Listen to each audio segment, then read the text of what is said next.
It's Combat Jones. Pretty deadly, Jess. We are Ringside Renaissance. And AJ Lee and CM Punk are back in the WWE. And it so happens we're here to see the best punk rock band in the world, Blink 182. Yeah. So make sure you like, share, comment, subscribe, or we're going to go get Bob Lazar, catch a flight down to Area 51, pick up a UFO with an alien, and come to your house and probe you in the butt. It's happened to me, trust me. Yeah. And we are rated RR, Ringside Renaissance. Yo, ring the bell. You are now listening to the Ringside Renaissance Wrestling Podcast.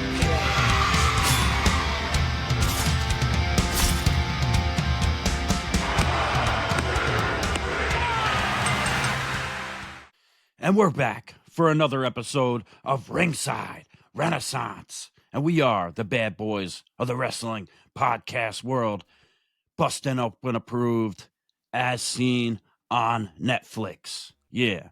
And we are rated RR for Ringside Renaissance. And I'm here with the best co-host, the best tag team partner, the best friend in the world, pretty, deadly Jesse.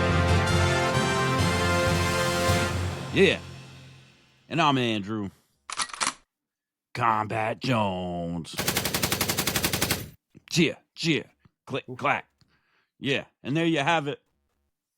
We was there representing Ringside Renaissance for the best band in the world. The Cure. Blink 180. The Cure, baby. Yeah. Blink 182. One hell of a time. Representing for the wrestling. I was even walking through the line. Somebody was like, oh, you got a Roots of Fight shirt. I like your Bret Hart shirt. You got culture. I was like, okay. Yeah, I got to wear my punk hat to the punk rock show. That's awesome, man. It was such a great time, man. It was good seeing you, representing Ringside Renaissance. I was actually going to compliment you on your shirt and ask where you got it, but you told everybody where you got it. Yeah. Also, Alkaline Trio and Drug Church opening up, putting on a hell of a show, hell of a time. We got to get back to some pro wrestling. What a great weekend this was, man. Hey, the Packers won. The Red Sox won. Life is good in the pretty deadly Jesse world. Oh, Lord have mercy. I can't wait for hockey and basketball to get going so New York can reclaim its spot, but because Boston's down, New York's going to reclaim its spot. That's all. Yeah. Well, we'll see. You never know.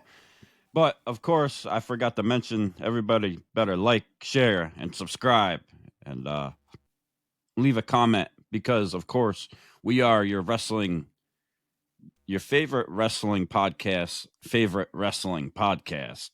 as AJ Lee would say, Yeah. Man, speaking of punk, bro, I mean, this was full circle. This was exciting for you. I'm assuming you seeing AJ Lee actually return after the long-awaited build up, all the rumors, everything that was going on leading into AJ Lee returning, and even maybe a little bit of a mix-up, a flub up from WWE Shop on Twitter, letting everybody know that she was coming back. But all the same, it was a great return. It was awesome to see it. The crowd was electric. That was a great pop. I mean, I haven't heard a pop for a return like that, maybe since CM Punk returned at Survivor Series, and or maybe when he returned to AEW. But wow, what a great time, the story writes itself. The built-in feud between CM Punk and Seth Rollins, all with their wives now being involved with it. Becky Lynch and AJ Lee are both great competitors in the ring. Probably two of the best women's wrestlers of our generation, probably. I just was all around excited for it. I just thought it was cool. People really forgot how big AJ Lee was. And, it seems like every Rumble now lately we've had, and every type of little event, it's like, oh, AJ Lee's going to come back. And it's like, it doesn't happen. So it's like I gave up hope at this point, and I think a lot of people were kind of just like, nah, it ain't happening. Even with the WWE Shop like screenshot thing. I thought that was bullshit. I Yeah, thought I it thought was like fake. Yeah. I thought it was like an AI reply to like somebody's message being like, "Oh, we'll have whatever merch you need." You know what I'm saying? Like I didn't, but the hints were all there Mm. in front of us again. Like you seen at the overseas show, Punk was in the ring skipping around, you know, and little things here and there, and they kind of it felt more and they built it more like it was like the AEW Punk return, like the emotion part of it. That's more how I felt from it compared to like the Survivor Series return, where it was just more like like a scream, like a It rage, I'm back, like and you know, like it's like think about like women returning, like, and I'm not trying to put anybody down or anything, but I think that was probably the biggest pop you'd get for a women's return, maybe like a Rhea Ripley down the line or something. But like with recent bias, like Nikki Bella returned and she kind of got like a pop, like, okay, Nikki Bella's back, but like that fell to the wayside very quick, my personal opinion. But I think this just has a lot more yeah. validity to it, a lot more Mm. energy behind it. So, it means a lot more too, especially coming from the Divas era and what AJ Lee stood for, and especially the little time she was there and what she was able to do. I think she was the longest running Divas champion, I believe, and it seems like a lot of like the backstage stuff kind of sparked from her to kind of like empower women more and to kind of lead the women's evolution, which she really wasn't there for, and she had left and got caught up with you know her own injuries and the whole Punk stuff in general. So yeah, it's pretty crazy, Yeah. pretty insane, and people were losing it. You know, I I think it's the got to be the biggest women's return of all time at this Yeah. point. I would have to say. Without a doubt, I mean, by the numbers for sure, too. Yeah. And what a way to stick it to AEW, not to And mention. it's like, not even like not even trying to say it's a men's women's thing or anything like that, but Yeah, like you said, the numbers don't lie, and it's like the reaction from the crowd didn't lie, and it was like just, no, I mean, it wasn't just like a pop when the music started, it was just a full-on chaos in the crowd the yeah. whole time. Her interaction with Becky Lynch in the ring, I kind of take exception to her kind of taking the Intercontinental title and doing that whole thing. That's like a baby. That's like a heel move, not a baby face move. So I kind of was a little bit Yeah, confused by all that, but yeah. I almost didn't know if it was like if they was that was kind of like improvised at some point at the end, you know, and then they kind of went with it because yeah, it didn't play a part during the debut. yeah, You only saw it afterwards, like with the footage release, and then of course on Raw, that you know they played into it with coming to get the belt back, which worked perfectly technically, I guess. Which so maybe it was planned. I don't know. It's interesting, but man, it was a sellout for sure. Chicago was crazy. Definitely one of the best wrestling cities, without a doubt, yeah. easily And it's top funny five.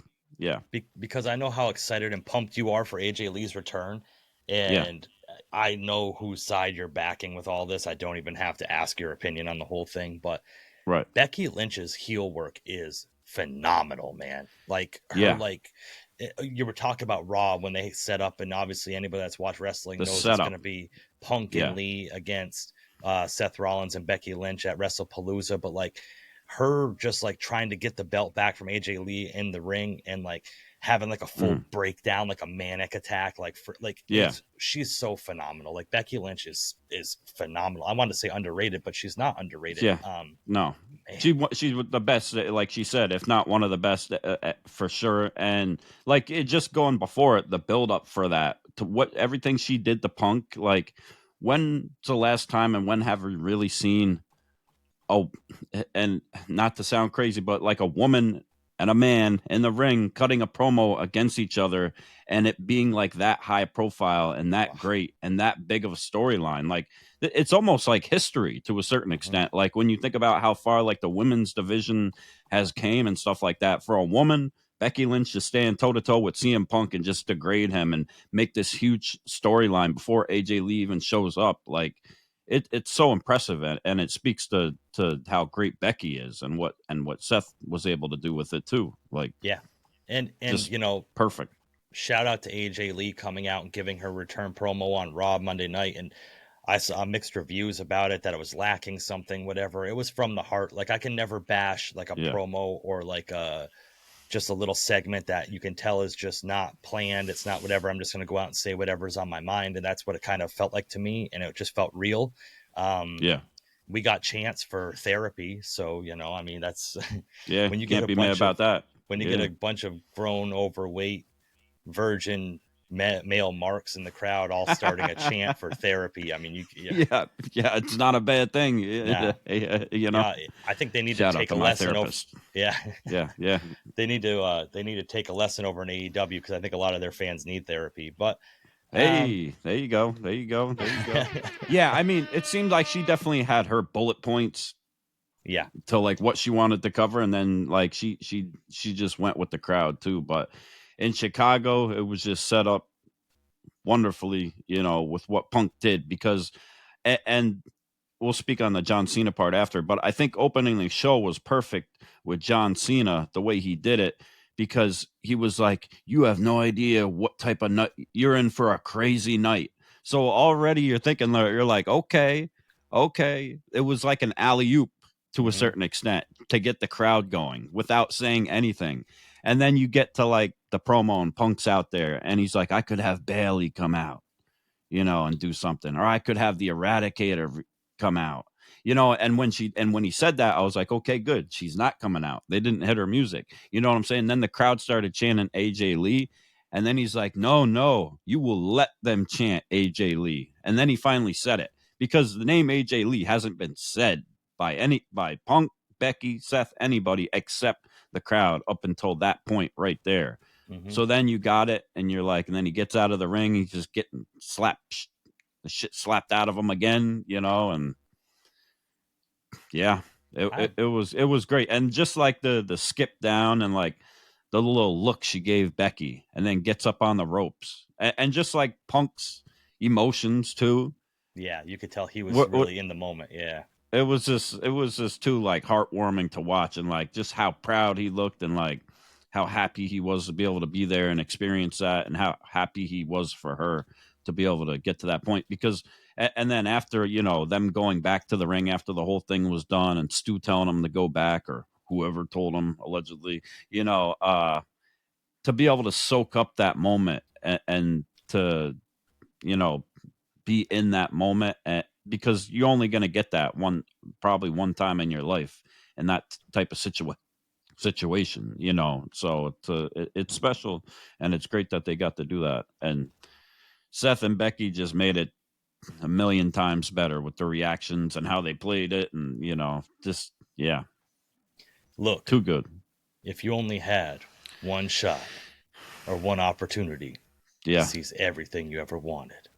Yep. For one moment. Spaghetti. So anyway, spaghetti. Yeah.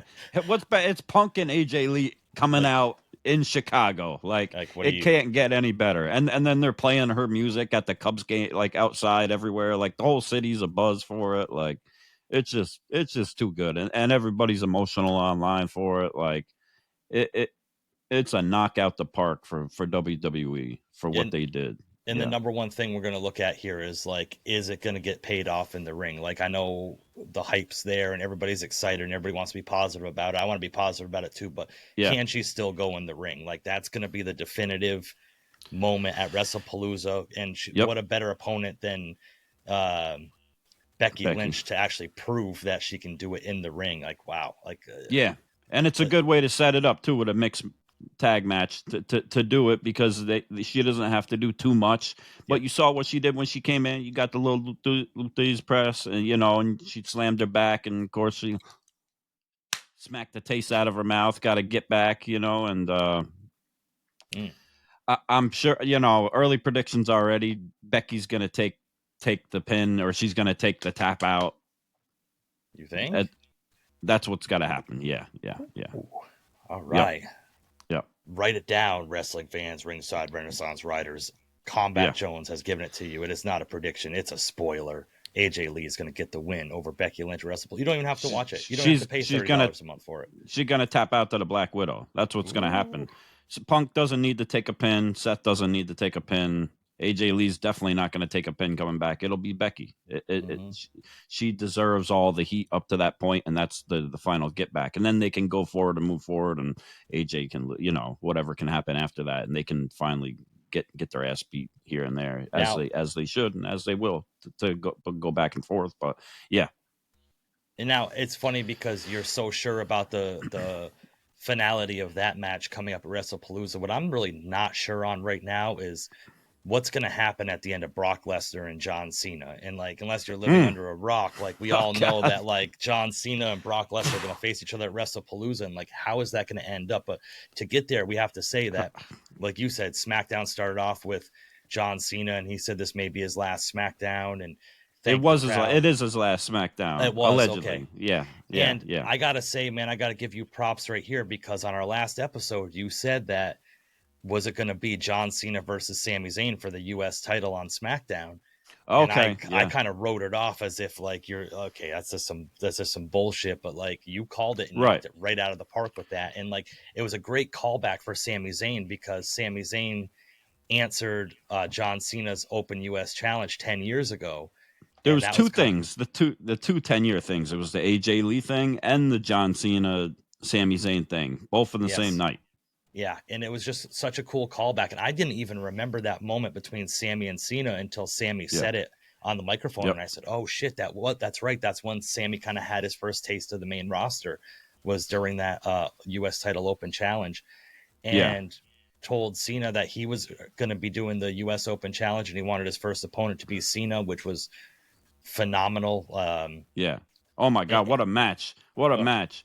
Just the promo with John coming out there, he knocked it out the park, man. He said everything perfect, everything you need to say. He made his amends with Chicago, like for all the years with Punk and with everything, and they gave him the respect and all the love right back. It was like a great moment, and like you said, it's going to be a hell of a night, like through the alley-oop for AJ Lee and Punk for the return. But man, with Sami out there, I thought that he might win the title from Sami, but then I was thinking, it would be great to have Brock come out at some point. I thought it was either going to be after I was like, maybe Cena will win, and that'll kind of lead forward with these other matches that we'll have along the way, so he can kind of have an open challenge and just random people come out, and he can and he'll have that U.S. title back like he did back in the day. But it didn't need to happen. It didn't need to happen. And like this match didn't end definitively. The match was great. Like, in the callbacks, the moves that he does, like he did the go to sleep in Chicago, like all this different stuff. We saw the Styles clash at Clash in Paris, all this different little like the callbacks spear that Cena's doing, the spear, like he's just really kind of like getting all the from hits Edge. in. Edge's spear, by the way, Edge's spear. Will we see Cope or Edge come back for the final match? Will Tony Khan clear his Tony Montana plate and say hello to my little friend Edge? I don't think that's happening. He's doing a great job wrestling in front of 900 people. But now this is something I look back on. Remember we talked about a long time ago about how JBL was kind of like making these appearances and like on the independent scene, and like he was showing up in the hat and the trench coat and everything else. The only reason I'm thinking of this, and it doesn't probably have any kind of linear like relation at all, is that during the match with the U.S. title, Brock Lesnar came out. It was a DQ finish. They both went down. As soon as they went down, I was like, hit Brock's music. And then like 10 seconds later, they hit Brock's music. Yeah. And he came out in the cowboy hat. He hit the F5s. Yeah. He puts his cowboy hat back on. And I kept saying, was that originally supposed to be JBL's spot? Because we had the classic feud between JBL and Cena back in the day. We know like the bloody I Quit match that they had. And everything else. So I saw the hat when he puts the hat on. And I'm like, man, were they kind of warming up that spot for JBL because they weren't sure about Brock Lesnar returning?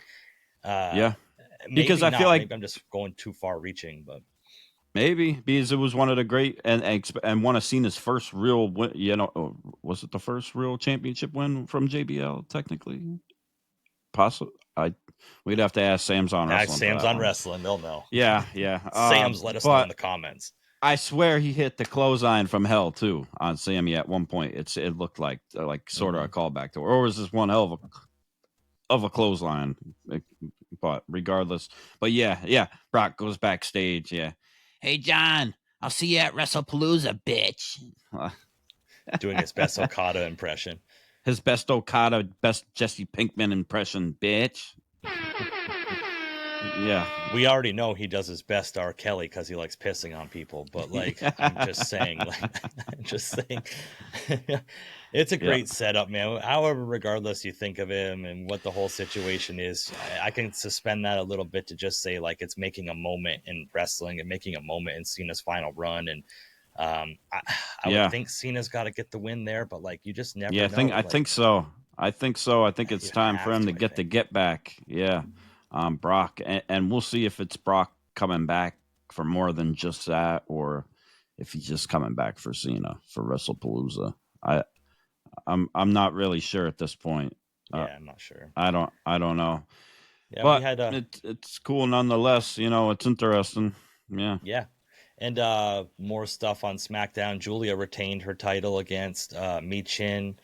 I was a little bit, I want more from Julia, so it's kind of disappointing. But I gotta say, man, did you see the backstage segment between Charlotte and Alexa Bliss with the doctor and just they play off each other so well, man. I wish I can get more screen time of them. Like Alexa Bliss put the stethoscope on and put it up to her heart, and she was like listening, and Charlotte said, "There's one in there," and Alexa Bliss was like, "Well, whatever you say." Like she doesn't have a heart, like.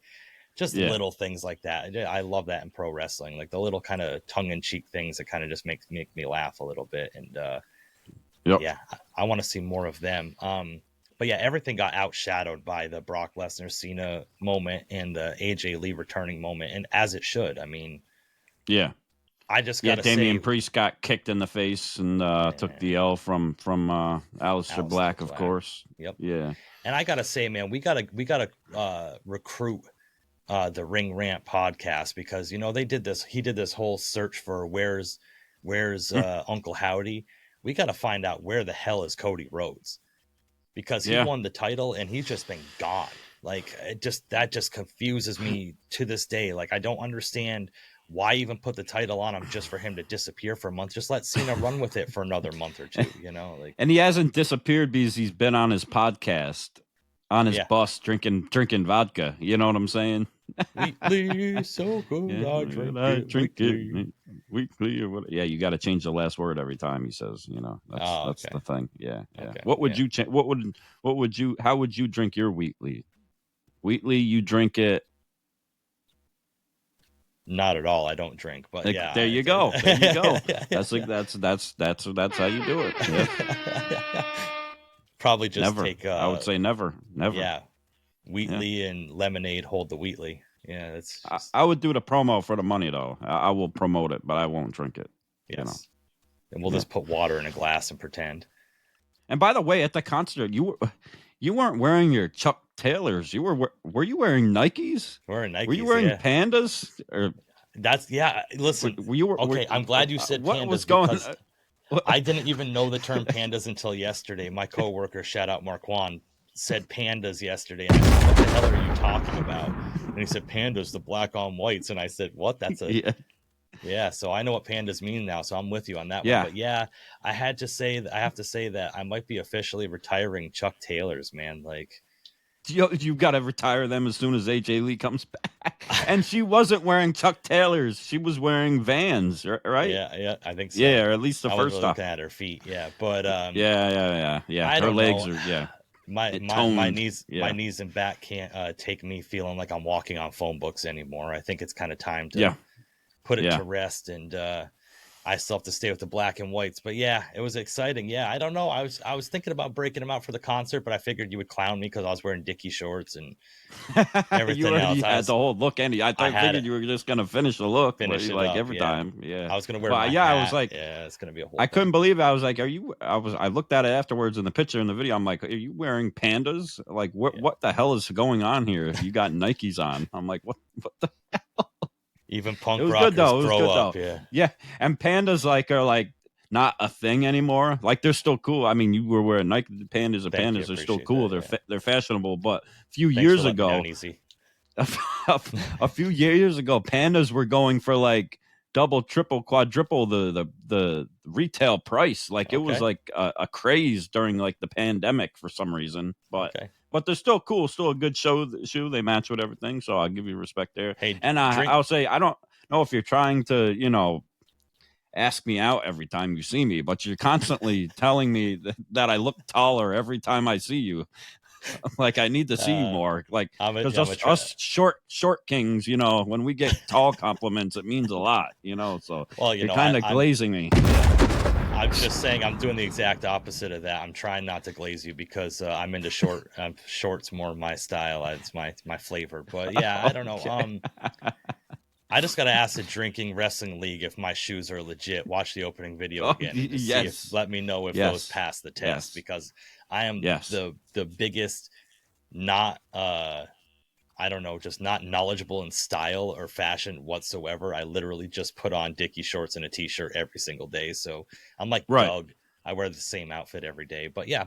And that being for my shoes, I wore the pink punk hat, of course, going to the Blink-182 show, and I had the Nike SB skateboard dunks on, of course, which had pink on them, and they're the special San Diego Zoo themed shoe. So San Diego, Blink-182. I figured, perfect. Yeah, I bet you were the only one there that noticed that, but I appreciate that. Yeah, most likely. Yeah, nobody said anything about that. Yeah, but man, they might have known. They might have known if I would have got close enough to show them. Everybody knew. Yeah. So yeah, Monday Night Raw, man. I really, as much as this kind of just felt like a filler Raw, I kind of really enjoyed it. I enjoyed the flow of it. I think that everything kind of made sense as far as building like a story perspective. I gotta say one thing is I know how highly you are on El Grande Americano, but I gotta say like there's like this weird kind of like paradox that since El Grande Americano's come to power, like we haven't really seen Ludwig Kaiser very much, and like I'm kind of bummed out about that. Like I'm a big Ludwig Kaiser fan, and we just really haven't seen him ever since El Grande has really been kind of taking the stage. And I don't know if there's any sort of correlation between that, but I'm really not enjoying it. I really want to see more Ludwig. Yeah, no Ludwig, and no Chad Gable. It's weird. And we got another guy in a mask, Grande Dos. Yeah, so there's Tres Grandes now. Tres Leches. I don't know. Okay. I don't know. I heard that's the name of a song. It means three milks. Okay. I have Puerto Rican friends. They make a cake out of it. It's spectacular. You should That's try right. it. Yes, that's right. I have had it. Had it. That's right. Yeah. I just know it's a great hip hop song. But yes, nonetheless. But it's crazy because Jey Uso came out and at the beginning of Raw, and then Jimmy Uso met him coming out to the ring, and I love it's just me Uso, but they have both the Usos there now. Shout out Zeus. But he comes out, and then Jimmy's down below, and then the other rafter that comes out and joins him. Yeah. Now this whole interaction here, like LA Knight, and like Jey Uso not being on board with him, and Jimmy kind of trying to be the bridge to mend. And then we had later on LA Knight said, "I don't care if you give me Braun Breaker, Bronson Reed, LeBron James, Bronny." Charlie Brunson. I just want a Braun in the ring. Bronson. Yeah. So, but yeah, so the whole thing is interesting because we got Bronson Reed and LA Knight in a match later on the night. We saw Jimmy trying to console Jey as Jey was leaving, and he said, "Hey, we have to stick together." Jimmy met up with LA Knight in the locker room. Screw that. Hey, I got your back. Then during the match, we actually got to see Bronson Reed get a big win over LA Knight. And Jimmy came out to help. Then Jey came out and he gave LA Knight the spear at the end. Yeah. LA Knight had pushed into him, I'm kind of thinking this might be a swerve because everybody's being like, oh my God, Jey needs to turn heel. Jey's going to turn heel. Blah, blah, blah, blah, blah. Could Jey join the Vision? Could Jey turn heel? Or could it be a swerve, and could it be LA Knight keeps getting screwed over? Maybe LA Knight will be the one that turns heel and joins the Vision. Ooh. That makes a lot of sense going forward to War Games, because I think that's what they're building towards, and they need more people in the division. So Yeah, War Games is interesting too because we got all these other people talking about John Cena and Team Lesnar. Or I don't think it's gonna be that. I think it's gonna be more of the vision type of stuff, or and maybe we'll get Punk and AJ and Becky and Seth in there somehow too, or no, or we'll just get AJ versus Becky. Yeah, okay, or somebody else. And this is a caveat because they've been teasing Roman and Punk and that whole thing, and Jimmy and Jay keep talking about their tribal chief. So like maybe it'll be like a similar like team last year to this year. Be a power struggle between Jay and Roman now, where Jay tries to like overtake Roman to a certain extent, and you think is Jay's gonna get the Oofalafa? I don't. See, that's I feel like Jay has hit his peak to a certain extent. Yes. With what he can do. I felt like it's like better to bring the Usos back together now, but like maybe they got to go through this adversity first and then figure out what they're going to do. They need more time in the studio to get their new theme song down first, so it makes sense. Just make Rikishi record it. But yeah. Don't ask him on his podcast what he thinks of anything. Now, but this is the thing where I could see Jay joining the Vision, because now Triple H was on the Pat McAfee show, and Pat said, Jay did some questionable things, and Triple H said something about like, well, eventually Jay might be, might want to become the tribal chief or something like that. Right. So I can see and him what Roman said. heel. Yeah, what Roman said definitely got in Jay's head a few like right before Clash in Paris, before you had that Fatal 4-Way match, and you kind of saw little glimpses of it through that Fatal 4-Way match, with just Jay acting like he's cool with people, he's gonna help them, and just super kick, and then we got the spear on LA Knight. Yeah, so it's interesting to see. Will Jay turn heel? Will it be a swerve, and LA Knight's the one that just keeps getting screwed over, and he says screw it, and turns heel. At this point I should just let it fly. So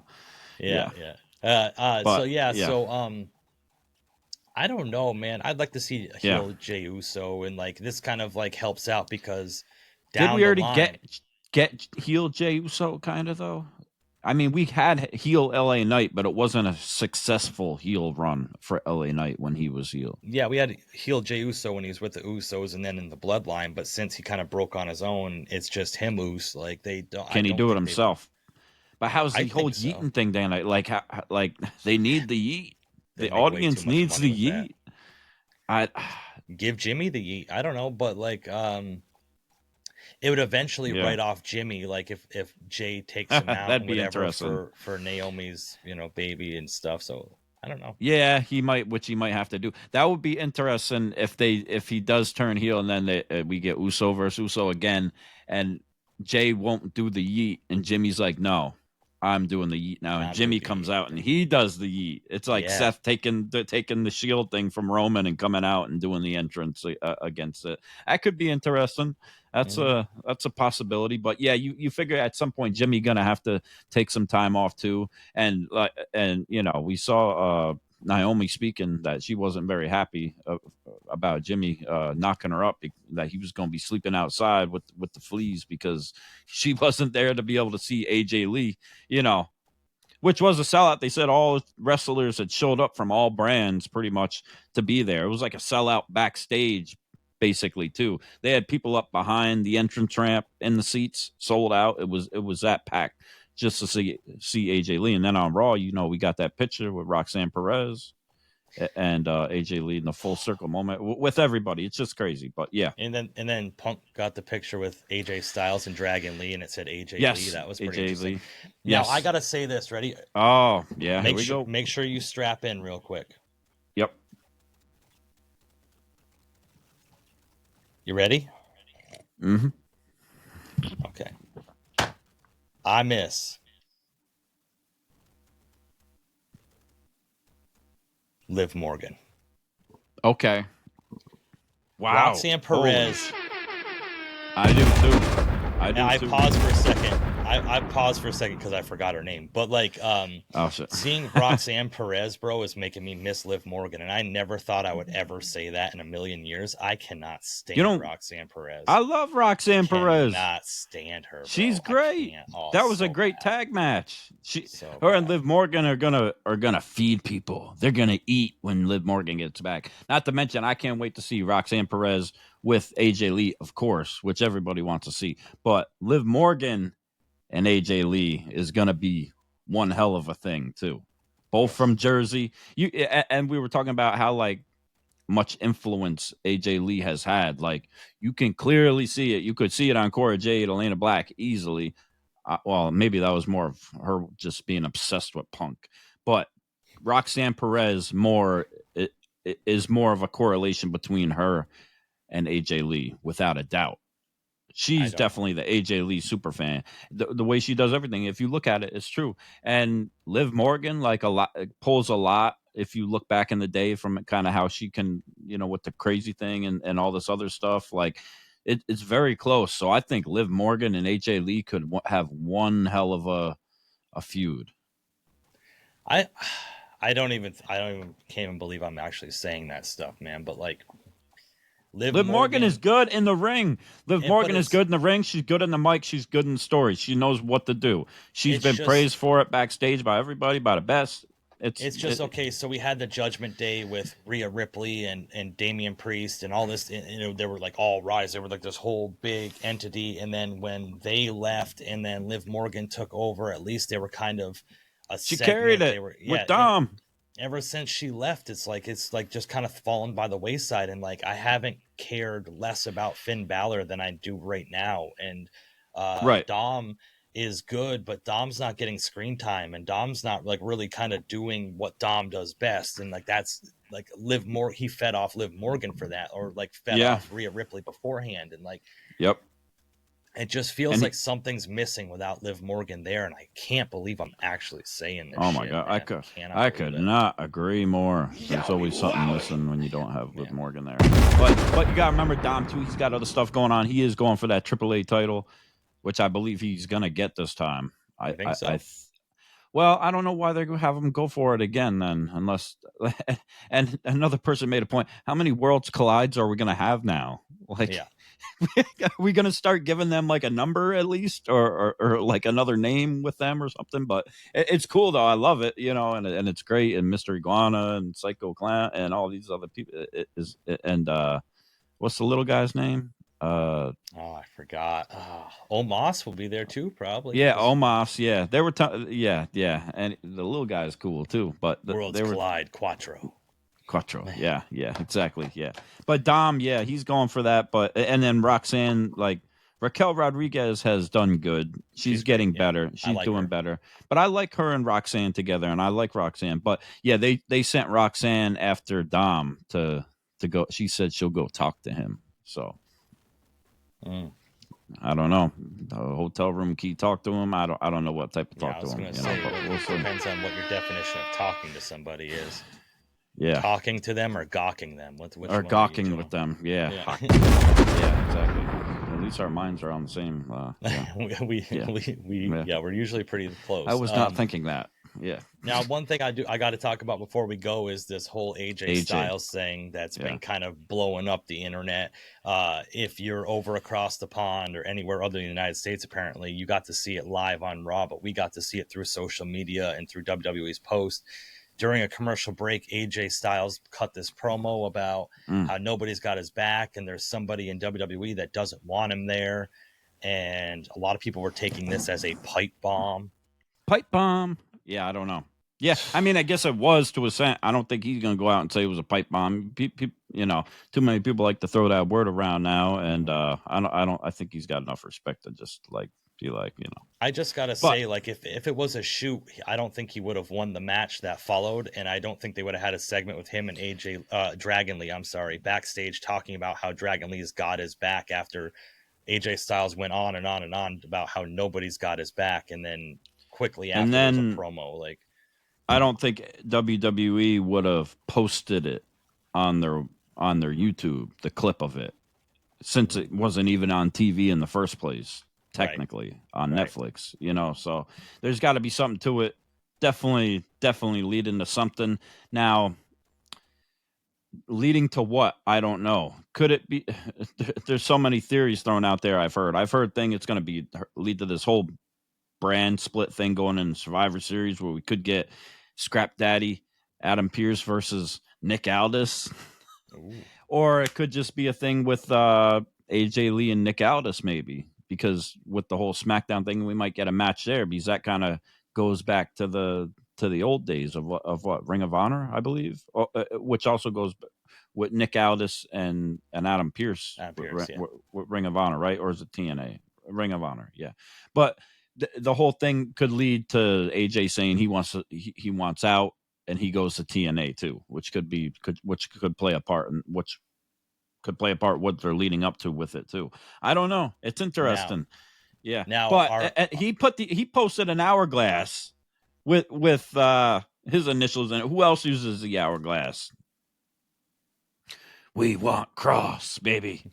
Karrion Kross. Is it a shout out to Karrion Kross? I don't know, because a lot of people are saying that his contract is up in February, so maybe he's just weird time's ticking out, you know. And weird. Aaron Loves Wrestling on Twitter is going on about him going to AEW. I don't see in any way, shape, form, possibility whatsoever that AJ Styles at his age, where he's at right now in wrestling, would go to AEW. I don't think he needs the money. I don't think. What else are you going there for? You know, I like your thought process of him going to TNA, and even if like it's not, he would go to the Independents before AEW. He would go to the Independents and fight Matt Cardona and Karrion Kross and run that whole thing back. Even before AEW, though. Even yeah. I agree with that. But I don't. Where he's at, like I said, at his age and his career and stuff, I could see maybe going and doing one more run in TNA, kind of giving that like a little bit of shine before he retires. But and I don't think that's a bad thing. I think that would be good too. Yeah. And then you got to remember, like this all boils back to it has something to do with like the luchadors, because it's his feud with El Grande that's going on. That's kind of got triggered this whole thing. And if you remember back at AAA, he came out in the luchador mask and screwed over Dom for the AAA title. So everything, and now Dragon Lee's involved and has his back. So everything AJ Styles is doing right now kind of seems like it has something to do with the luchadors, and like everything kind of seems like it flows through that right now. So I don't know what they're cooking here, but I wonder if it has something to do with that. The other El Grande Americano. Ooh. He'll be another one. He's tucking the hair inside the mask. Yeah, he came out. The other you see a ponytail. Yeah, he came out in a mask during his own match, and if you see another one though with the ponytail poking out, I mean, yeah. I mean, let's just say El Grande Americano was either Chad Gable or Ludwig Kaiser, hypothetically. Ludwig Kaiser would probably be better in the ring and would be drawing better to a certain extent and be doing very well, but I kind of would miss Chad Gable a little bit because Chad Gable was funny. He brought the funniness, like the parody part to it more, where it seemed like Ludwig Kaiser would kind of bring the more serious side to it, which seems it would probably get more respect and with the AAA crowds, hypothetically, if that was the case, you know. Boy. But them AAA crowds, man, are fully accepting El Grande Americano. They're okay with the Gulf of America down in AAA because apparently he get wow. Yeah. And I want to ask you really quick before we go too. Did you catch anything from NXT? They had the NXT Homecoming, which Carmelo Hayes came back and reunited with Trick. That's they big. had Rhea Ripley, Stephanie Vaquer, and Tiffany Stratton come back. That's big. That's a big trio right there. Well, yeah, baby. Could you imagine? Sugar Dookie Quacky as Booker T. Damn. Yeah. I would not want to be the guy that cleans Booker T's seat after that happened, because that's Booker T throwing shots too. Yeah, Booker T holding it down for everybody, especially with what Matt Riddle had to say recently too. Booker T's like, nope, screw you. I don't want to see you back ever here ever again. No, he won't be. I want to see. No, he won't be. I want to see Ricky Saints keep getting pushed more, though. I want to see him end up on the main roster with Cody Rhodes. We haven't seen Tony D'Angelo. People are saying that they're speculating that he allegedly could be making his way on the main roster soon. Maybe he could come to the Vision. I don't know. But then they're saying he might still keep some of the gimmicks. So I don't know. Shout out to AJ Galante, Trashers, of course. But yeah, and the family. But that would be interesting to see if that happens. That was some more rumors I had kind of heard and saw. I don't know. It's interesting. And you can't overlook the numbers, too, of what we saw with the viewers. Because SmackDown was at a low the week before the last, right? And with what AEW was doing too, but it jumped right back up. And then it's a great bridge in the Wrestlepalooza. And then we had Tony Khan changing the time of All Out to 3 p.m. now, which I'd be kind of pissed. Yeah. If I had bought the tickets and the plane and the flight and had made all the arrangements to go there, and now they're like changing, like, would that mess up like your trip or your show or like? Or if you had to travel 4 or 5 hours to get there, thinking it was at 7 at night, now it's 3 in the afternoon. You got to leave at 6 in the morning or something. Like, that's kind of shit. Yeah.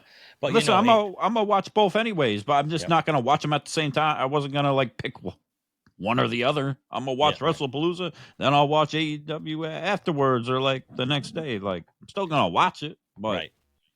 Yeah, and it doesn't.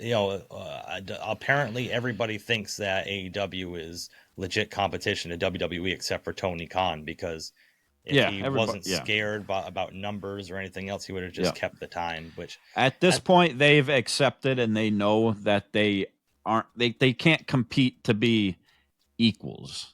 Yes, he's content with being the alternate product now, which is totally fine. Because there's plenty of people out there that want to see something different, and there's nothing wrong with that. It's great to have another company, great for the wrestlers and great for the fans. There needs to be alternate product out there that's big too, that people can go see. I completely agree and understand, and I'm not nothing against that. I just hope it does better. Right. And congratulations to MJF. Also, for getting married too, marrying the AEW championship. Yeah, I got you. The championship, having Tony Khan as his best man. Yeah, okay. yeah. A lot of white at that wedding. Yeah, it was a white wedding for Tony Khan. That's hilarious. I took it a completely different way than you brought it, but I appreciate that. Yeah, a lot of great things in the wrestling world. Next week we'll have our breakdowns of Wrestlepalooza and AEW All Out. We'll have our predictions. Yeah. And which one do we actually think is going to be the better overall show? Tune in next week to find out. Yeah, I wonder what we'll think. Yeah, tune in next week. We'll see what we got for our predictions going into Wrestlepalooza and AEW All Out. Should be interesting. And Monday, this Monday for Monday Night Raw.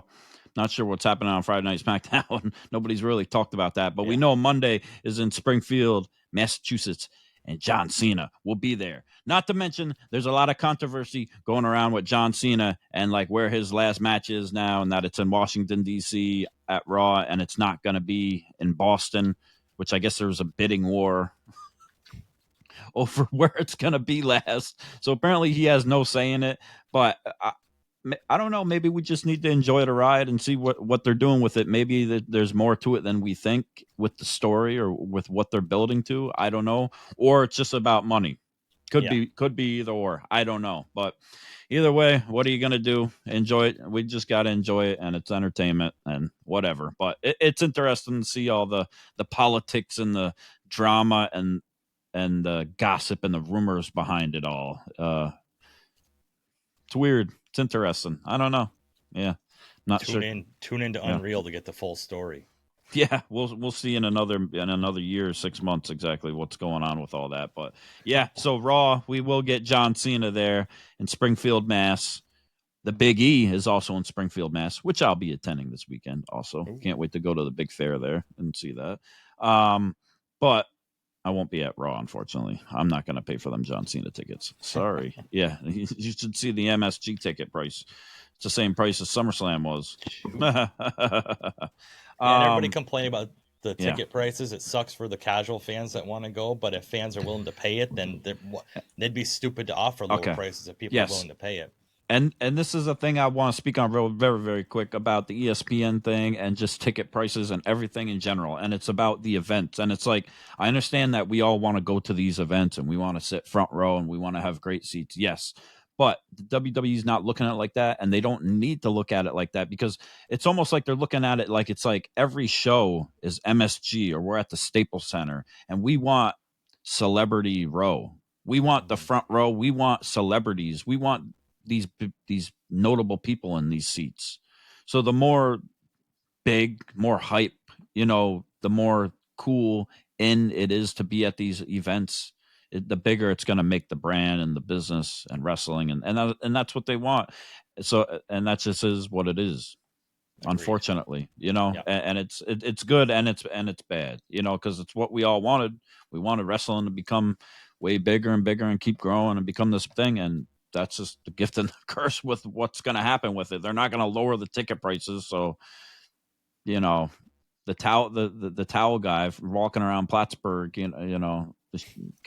can afford to go and sit in the front row. As much as I would love to see the towel guy in the front row, We'll start a GoFundMe to get the towel guy in the front row. Yeah, exactly. The blanket guy, the towel guy, whatever his name is. Yeah. If you know, you know. He walks around town with a towel and a blanket, and that's all he does. Yeah. That's it.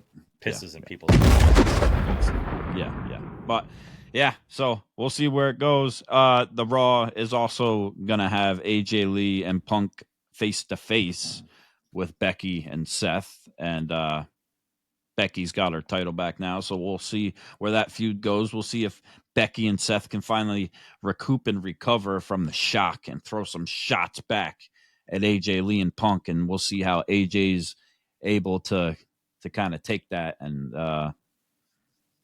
see if she can rebuttal and build the match more for Wrestlepalooza, because it's a quick build, but we ain't mad at it. We happy, that's your as she said, your favorite wrestler's favorite wrestler, and we are your favorite podcast, and we are rated RR for Ringside Renaissance, as seen on Netflix. The Bad Boys of Wrestling podcast, busted open, approved. Yeah, we'll be back to talk our Wrestlepalooza predictions, all out predictions, and everything else that happens in the wild, crazy, and wet world of professional wrestling. Yes.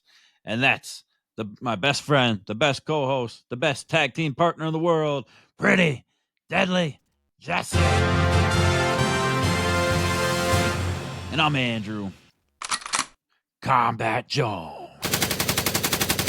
Make sure you like, share, and hit the subscribe button right now, because you've been listening to the Ringside Renaissance Wrestling Podcast.